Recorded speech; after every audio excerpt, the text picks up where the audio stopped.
A, B, C. A always B, B, C closing. Always be closing. Hey, what's up, everybody? It's Scare Money Don't Make Money, changing things up a little bit. Normally, we do record and then submit it, but we thought honestly going live was probably a better option. So today we have a very awesome guest. I'm gonna let him introduce himself in a second. As you know, it's your boy Cam and your boy. As always, your boy Roy is here. I am here as always, just tired, but I'm here. So, Yeah, Roy's currently at training right now, so he's in his, yeah, you know what? We don't stop. The hotel rooms, it don't don't stop. matter. Don't matter. We're gonna get it going. So, what's going on? Yep, How you doing, Shally? yep, Doing all right, man. How's it? You hear me okay? yep. Hear you perfectly. Good. So if you don't mind, Shally, if you want to introduce yourself, tell our audience who you are, and then we'll get into it. Okay, sure. So my name is Shally Steckerl. I've been in the business of recruiting for, too long that I don't really know if I want to admit that live on radio. But let's just say a quarter century. How's that? You are a beast. Oh, we'll stick to that. That sounds good. That sounds good to me. I got the gray hairs to prove it right there. Season. It's called seasoning. That's seasoning. Yeah, that's right. It's the grays are coming out. So let's see. And I've been on the side of the business where my main focus is to identify talent. So a big part of my job is to find the right people for the job, find hidden talent, find people that are not easily found, and get them into the recruiting process. And then my colleagues in the rest of the organization sort of take that through. So essentially a way to look at it is I build the pipeline and I fill the pipeline, but then the recruiters work the pipeline. Gotcha. So can you explain to them what your organization's called? Well, I got two businesses. I got One is both. my for-profit, and then I've got a nonprofit. The nonprofit is the Sourcing Institute Foundation. We're going to probably be renaming it, but sourcingfoundation.org right now is the website. And there we focus on providing grants and scholarships for people coming out of the military service and military spouses to help them become corporate recruiters. So essentially we provide them the means possible and training, education to get them into a civilian job as a corporate recruiter. And then hopefully we also work with them to get them jobs. So we're pretty successful with that. Can't make any guarantees, but we do have a lot of connections through our business that allow us to make introductions. So we've been pretty successful with getting people jobs after military in a corporate setting. Most of them are with major employers, sometimes with startups, but not with agencies or staffing firms. And I make that distinction because those are very different jobs. Correct. Yes. And so can you first explain to a lot of our viewers, they don't know what necessarily sourcing is, as Roy and I talk about in the military, to us, it's just called research. Hey, do research, just find some people. So, Right. But I know in the civilian sector, there are certain, names of things that are more familiar to the civilian sector. So could you kind of talk about sourcing and as far as your experience? Sure. Yeah. So research is a pretty good way to describe it. I mean, it essentially is the first part of the process, right? Identification. So where are they? What do they look like? What companies do they work at? What job titles do they have? Yeah. For you guys, it may have been a little bit more targeted because you go specifically to schools, high schools, colleges. You've got a more defined marketplace. But even outside of that, I mean, what if you get a requirement for someone that's a native speaker in Urdu and has naturalized citizenship? What do you do then? You're not gonna go digging around in high schools. Right? What if you get recruitment requirements for clergy? They have to have experience, or judge advocate that have to have experience. So there's always that skill set that you've got to go and hunt down. It's the same thing in the corporate world. 70-80% of our jobs we can fill through advertising, posting, people applying, coming to us by referrals, et cetera, which is a lot of the same way, military recruiters get referrals and advertising and walk-ins, right? But then there's that other small percentage, whether it's 10, 15, 20%, that we need to go and figure out where these people are. So identifying the landscape, identifying what the talent looks like, and how to approach them, which is another part of it is, the outreach. So a big difference and a big advantage that you guys have, and I speak with authority only because my best friend growing up, ever since we were 8 years old, George and I, my best friend was a military recruiter, retired from the military. In fact, he was in the Navy and also in the Army, and then Army National Reserves. Gotcha. And then he went back in as a full-time recruiter for many, many, many years. So he and I shared war stories about, hey, what's it like on your side? Oh, let me tell you what's on my side. So we compared notes for like 8 years. And over the years, I've hired probably about 7 or 8 military recruiters into my teams. So, I never sat where you sit, but I'm familiar with, I'm friendly, right, with it. No, yeah. So, so a big part of it is initiating contact, right? Yeah. You guys are a lot more assertive in your outreach. You can message someone 5, 6, 7 times. You call, you text, you email. Corporate recruiters tend to just only contact somebody once. So they'll send an email and then that's it, right? And I come in and go, hey, no, you got to try 5 times. You got to try 6 times. You got to text them. And that's different for them. So I teach corporate recruiters how to do that, which is second nature to you guys. And then, it's a matter of getting them on the phone and seeing if they're interested. Qualification, right? Are you interested? Are you qualified? Can you do the minimum? Then I put them into the process and the recruiter takes over from there. So really it does equate to research, essentially the same way that you describe it. Gotcha. And that's funny because that's exactly the same thing we talked about with we talked about was it Ben where you're talking about the follow-up. The follow-up is so key, and that's where I guess you would say, us military recruiters, we really are like bred into us because it's like, oh, I messaged this person and they say, well, did you follow up? No, well, right. Yeah, we don't do that.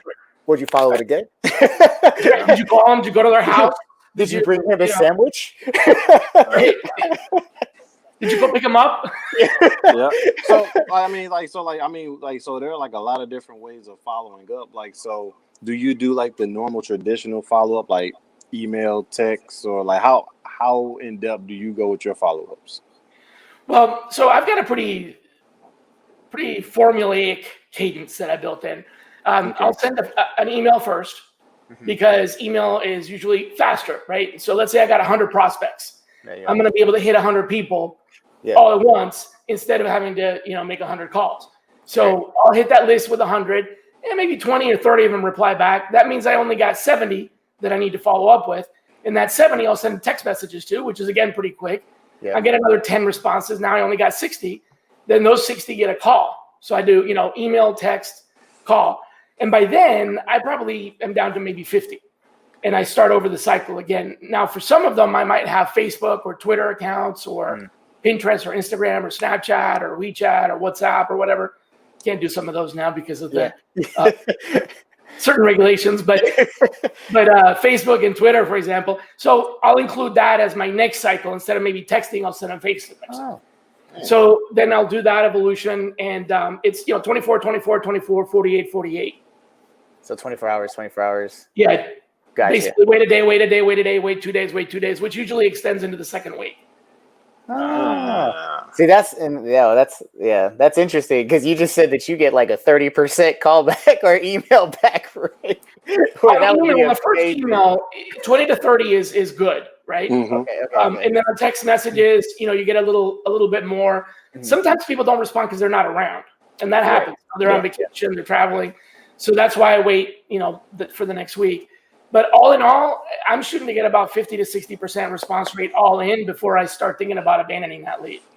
For sure. And that was something I think when I came into recruiting, Roy had been there for a little bit longer than I have. And I came in at a really good time. Like Air Force recruiting realized like, ooh, if we get iPhones, it may, stuff like that. So I walked in the door with a lot more technology than a lot of recruiters back then. And that was a big thing I did. I just started texting people. They're like, well, did you call them? And I'm like, no. And they're like, why not? And I'm like, because they text me back.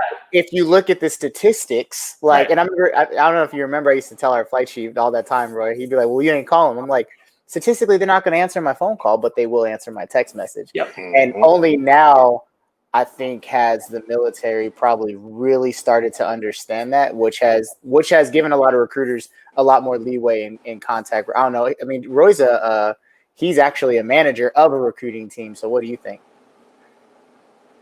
as far as the text message is concerned? Right. Can you hear me? Can you hear me? I'm not sure if I you can hear me. can hear you. Oh, okay. I can hear you now. Oh, okay. There you go. Yeah. So, I'll tell you, Roy probably used to get paper lists back in the day. Yes. Yeah, So, he did. there wasn't even a CRM or anything like that he put things into. So texting would be like you grab your phone and you got to push one of the, that's pretty tedious. Nowadays, we got apps where we can actually upload the list and we can send out text messages. So it's a little bit easier. But yeah, to me, what I find is there's a certain inherent psychology. Okay. And I like to test everything out on myself first. Yeah. I think about, is this going to work for me? Is this going to work for my friends? Is it going to work for my colleagues before I really commit to something? And when it comes to texting, here's the way I figured it would happen. If you call me and your number is not in my contacts, you just come up as a phone number. It doesn't show your name or anything like that. Think about it for yourself. How many times you pick up the phone when it's just a number and you got no name? Yeah. You don't. You just don't do it. Yeah. You let it go to voicemail because you don't know who that person is. Unless you're expecting a call or, you have an idea. But so that's when I thought, well, what if I have a caller ID? There's no caller ID on cell phones unless you buy software for it. But if I send you a text message first, and in the text message, I give you my name, then when I call you and you see the number come up, that number already has a name associated through the text message. And with the iPhones now, it actually sends your contact card and your picture. So when I call, the photo comes through, especially if you're broadcasting it. Yeah. So now you're not an alien or an unknown object. You are now someone that's in their phone. So they have a higher propensity to actually pick up the phone this time around because you texted them. It's the same thing used to be the case with email. Is I would email first. That way, when I call, I would reference the email. Hey, Sean, I emailed you yesterday. Wanted to see if you were, you had a chance to look at my message. Sometimes they look at their emails, sometimes they don't, and then they call me back. Yeah. Sometimes they call me back because I said I emailed them, even if they never read the email. I end up having conversations with people who are like, "Yeah, I didn't read the email. I know they didn't get it. They probably didn't even get it. It went to spam or something." So, I know that my old boss, he used to tell us to send an email and say that there is an attachment, but don't put the attachment. Because then somebody's like, well, wait a minute. We're like, where's the attachment at? So then they email you back like, hey, I didn't get the attachment. You're like, oh, well, since we're going to talk anyways. That's smart. I should try that. I'm going to try. Here, attaches your offer letter. Please reply back that you accept. Exactly. No, exactly. It worked. They reply like, well, what's the offer? I can't see the attachment. Oh, sorry, that was a mistake. But since I have you on the phone. My bad. I like it. I remember the first time it worked, I had to walk in his office and I was like, okay, that worked. Because I was like, there's no way. But it made sense, though, when you think about it, because curiosity. Yes. Okay, so I got a question now that I'm back on. Yeah.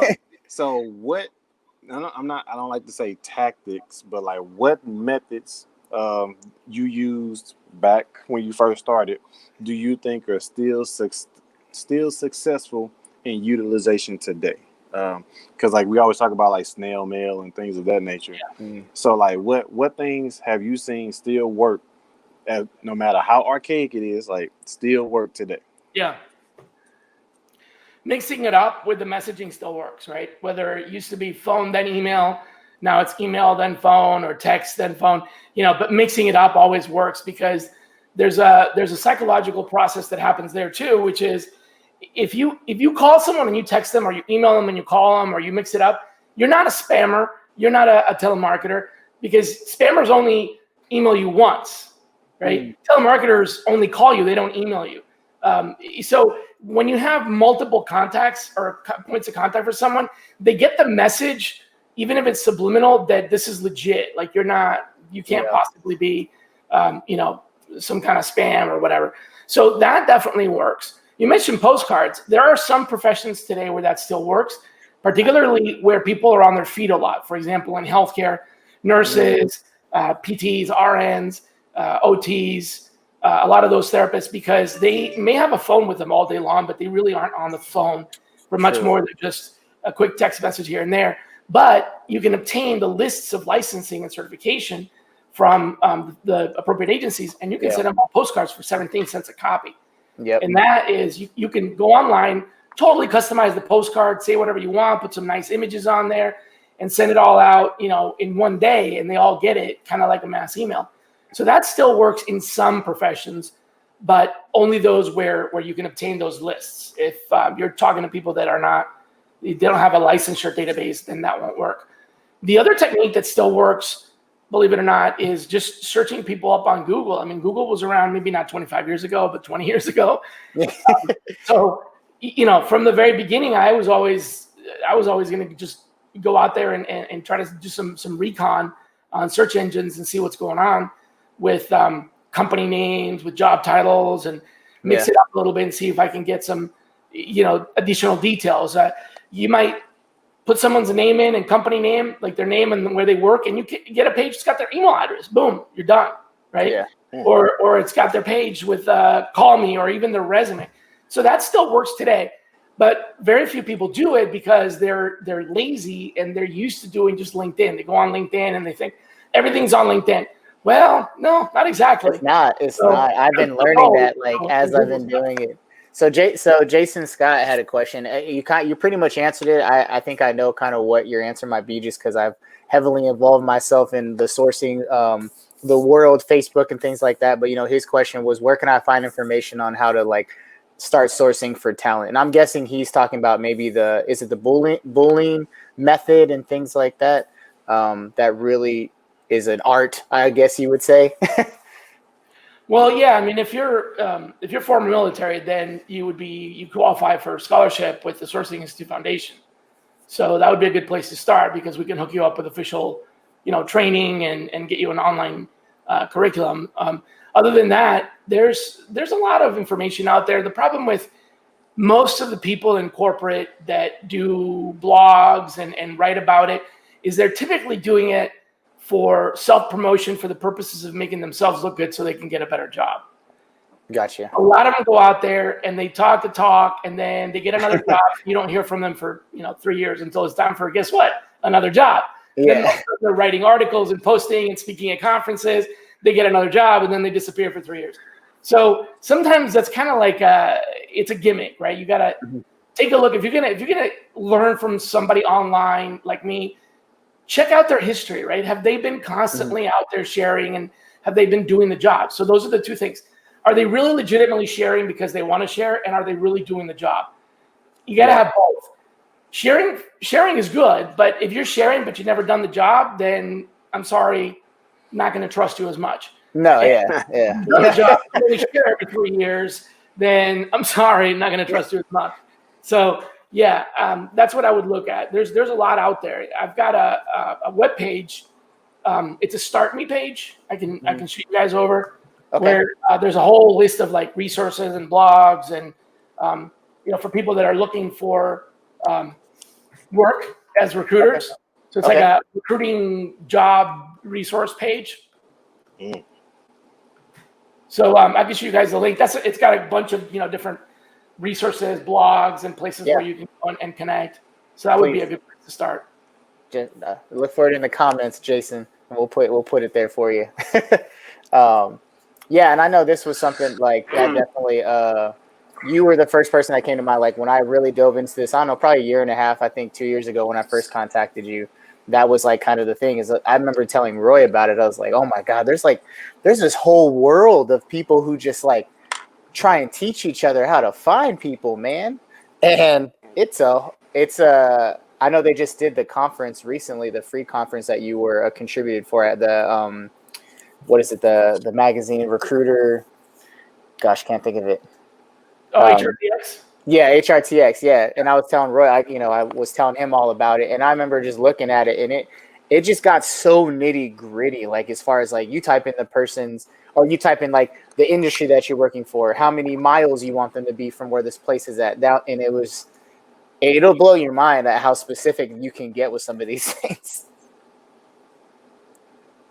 Yeah, there's a lot out there. So HRTX is probably a good place to go. They've got these events every couple of months or so. Yeah.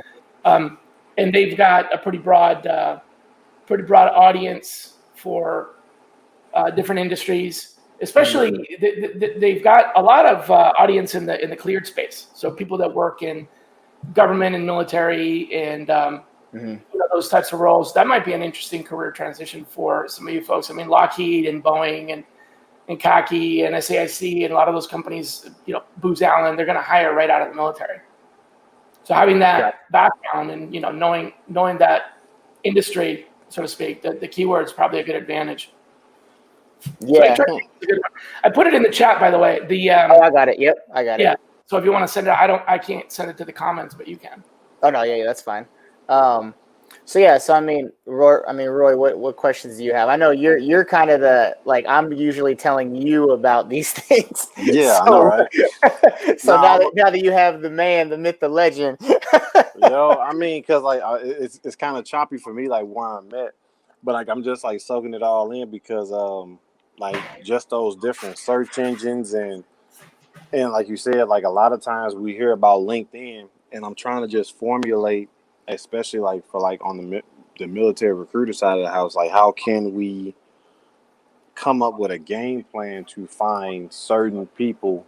Without searching for job titles and things, especially in this vast world that we live in now, where everything is almost virtual, so you can't find certain career fields by typing in somebody's name and job title, because a lot of them don't have that job title to search for. Right.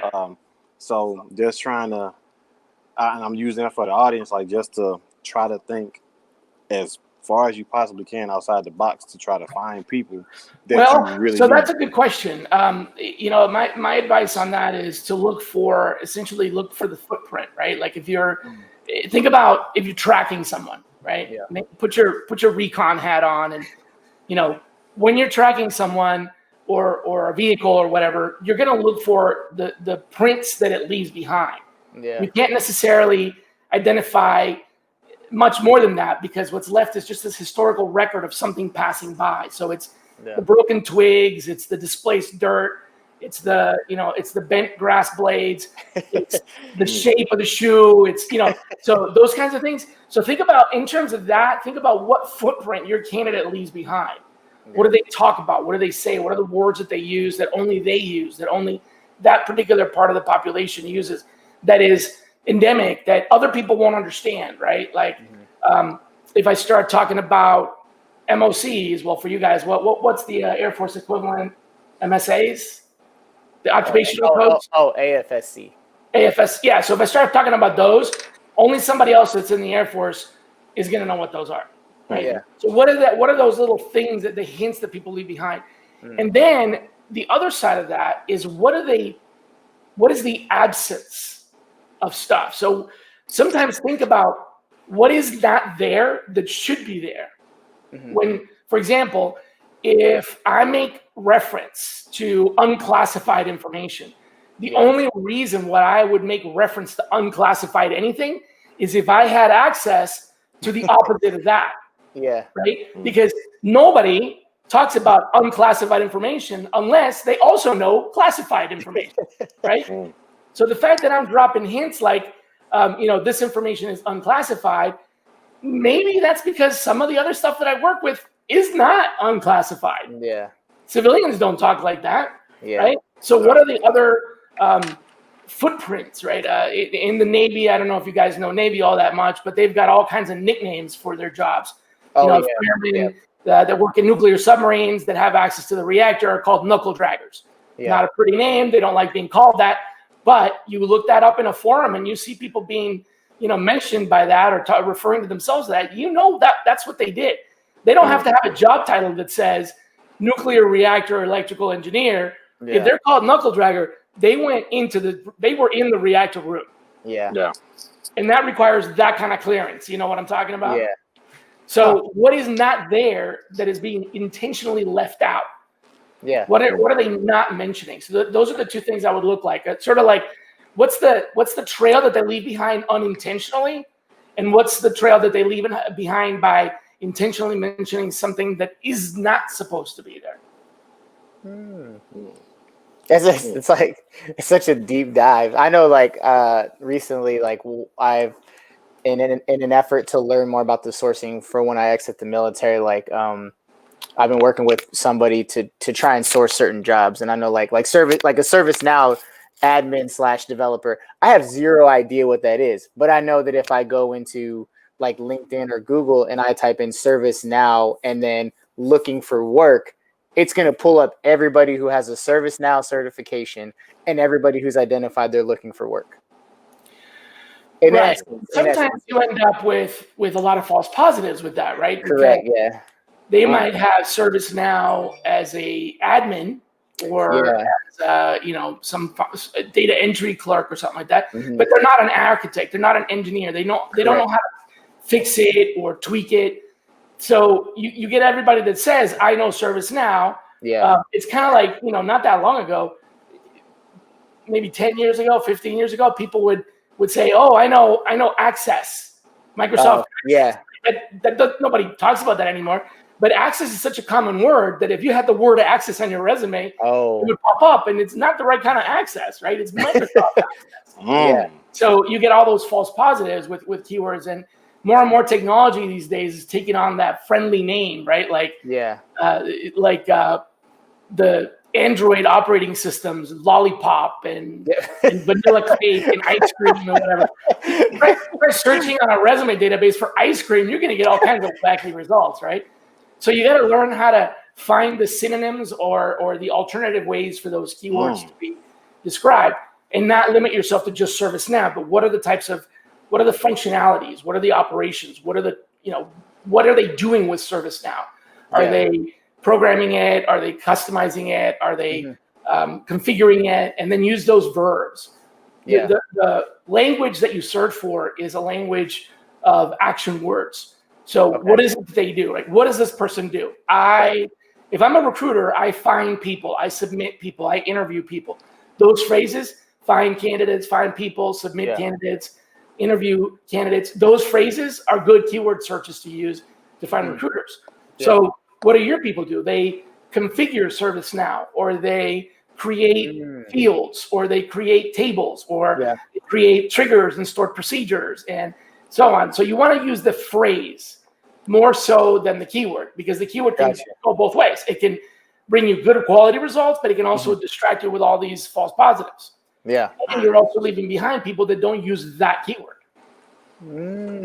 See, and that's I think that's really what took me for, because and that actually happened. Like one of the women that I hit up, she's like, "Oh, I'm a ServiceNow admin, but I'm not a developer. Like I'm this person." And I was like, "Oh, okay." And obviously I'm a novice, so I can be like, "Sorry, like my bad." But that was the whole point of me doing it now, so that when the time comes where I actually have to like feed my family off of it, I'm a little bit more experienced. And what's the developer do? They're writing code. So they write code, or they wrote code, or lines of code. That's what I want you to think about, is dig a little bit deeper into what's the language that they're actually using to talk about what they do, as opposed to the job title that you would expect them to have. Exactly. A lot of people, fake their job titles anyway. Not fake, but like they embellish. They embellish. I didn't know that CEO is not a thing unless you're a corporation. Right. Like I didn't. Yeah. Like if you have an LLC, like you're not a CEO of anything. Like you're probably a president. Exactly. But a lot of people call themselves CEO because it looks good. Right. So, and I think you're not a public officer because you're not a publicly traded company, so you're not a public officer. Yeah. Yeah, and I think that's what. Yeah, like I know, like during the HRTX seminar, that was some of the strings of how long some of these things can get was like mind exploding, just because it's like you said, it's very specific. Like they'll put in coding /this/this/, and you're just like, the system can really obviously it's a computer, so we know it can do that, but it's more so to us who aren't used to those types of things. We're like, it can really do all this. It can, but you know what? You're better off trimming it down and focusing on the real essence of what you're looking for, because once you get pretty practiced at it, what you're talking about does become second nature, and there's certainly a place for it. But when you start out trying to do something like that, it's going to trip you up more often than not. Yeah. So you're better off just kind of think about what's exactly there versus not what are all the possibilities of what's there, or even worse, what's not there. Because once you start getting into what's not there, you have a lot of not this, not that, not the other. Then you're eliminating too many things, and you end up trapping yourself into into getting really bad results. So drill down on what is exactly that. What do I think is always going to be there? Like, here's a tip. In a resume, the word resume very seldom appears. That is true. It actually, Open up the average resume. 9 out of 10 resumes don't say this is a resume or resume. They might have the name resume, like resume Shally Steckerl .doc, maybe. But the actual document in the words that doesn't say resume most of the time, very rarely. It's real estate you don't want to take up because you only get so much paper. Why do you want to put resume on there? But one thing that's always going to be on there? Job title or experience. Not always. Sometimes it's objective. Sometimes it's history, employment history. The word present is in almost every resume. Oh, that's true. Yeah, because from whenever your last job was to present. Almost always. I mean, sometimes you see resumes without it. Yeah. But more than often, the exception is not to have that. More than often, it will say from such a date to present. And so the word present appears in resumes. When you have the word present within 2 or 3 words of a year, so you have a year like 2014 and the word present really close together, very, very frequently, those things combined, year-present, that's almost always a resume. It's not usually anything but a resume. So you would search that you could search that potentially on LinkedIn or Google. Oh, Google, and it'll pull up resumes. Look for the phrase, 2014 to present, and then add some skill like ServiceNow, and then some action word like develop or developing or write code or writing code or wrote code, and boom, you're on your way. That's exactly what you want. It's not all these other alternatives. Yeah. Huh. Mind blown. Mind blown. All right. Well, you can always expand, right? There's nothing wrong with adding another thing, replacing 2014 with 2015. Somebody out there is going to say, but Shally, it's not always to present. Sometimes it's till date. Okay, start with present. When you exhaust all that, take that out and put in till date or till current, until now or whatever. 5 or 6 iterations later, and you've covered all the bases. So you're better off drilling down on it's. I refer to it as sniping. You want to snipe and get that shot right where you want it, instead of trawling, casting a wide net there, and you grab all the fish that you can, and then you got to go, not this one, not this one, not this one, not this one. Throw it back, too little, too big, too old, too young. But if you snipe, you get that 1 or 2 or whatever you got in your hand, and then you just you get on the phone, make the call, close the deal. Gotcha. All right. Well, dang. Well, I think that's a good point of the end of the show. That's exactly what we're looking for. I appreciate you, man. All right, man. I love recruiting. So does Roy, but I've taken a lot more of a dive into the civilian sector than your average recruiter, just because I'm like, man, there's so many skills and tools and things that the civilian sector does that either we could utilize, but also, that's my plan when I get out. So that's why I really try and, bring these things forefront to a lot of our guys. And I always talk to Roy about it, and he's like, dang, for real? Like, you can do that? And I'm like, yeah, man, I don't know how to do it, but you can do it. Yeah. Well, hey, look, if you guys are almost ready to transition out and you're looking for work, check out the Sourcing Foundation, or just reach out to me personally. I mean, I can introduce you to my clients and, colleagues and things like that, and help you get a job. I mean, your skills are very transferable.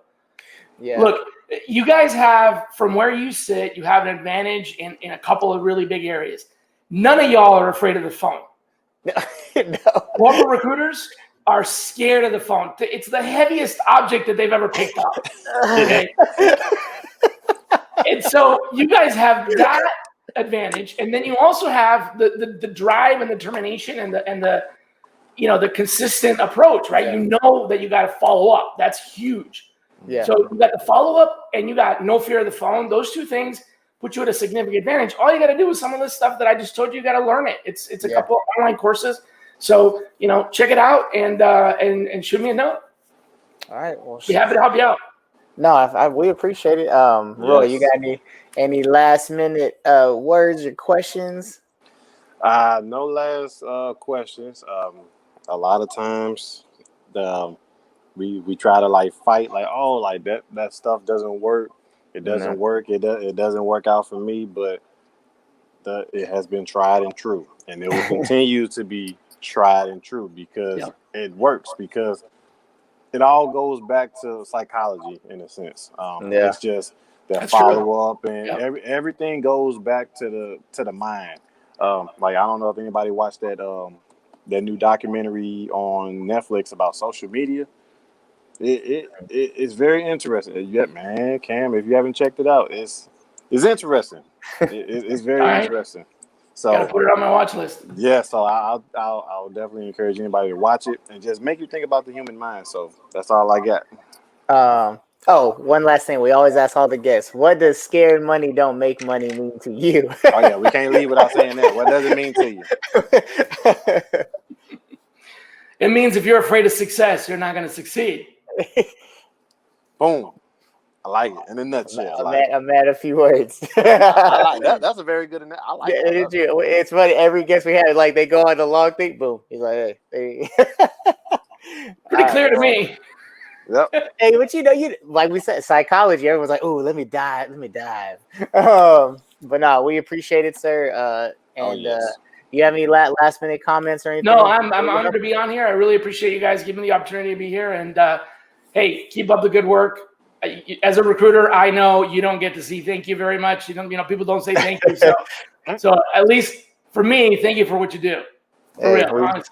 We appreciate you. And hey, that's a wrap, y'all. Appreciate y'all listening to our first live, and we'll see y'all later. That's it.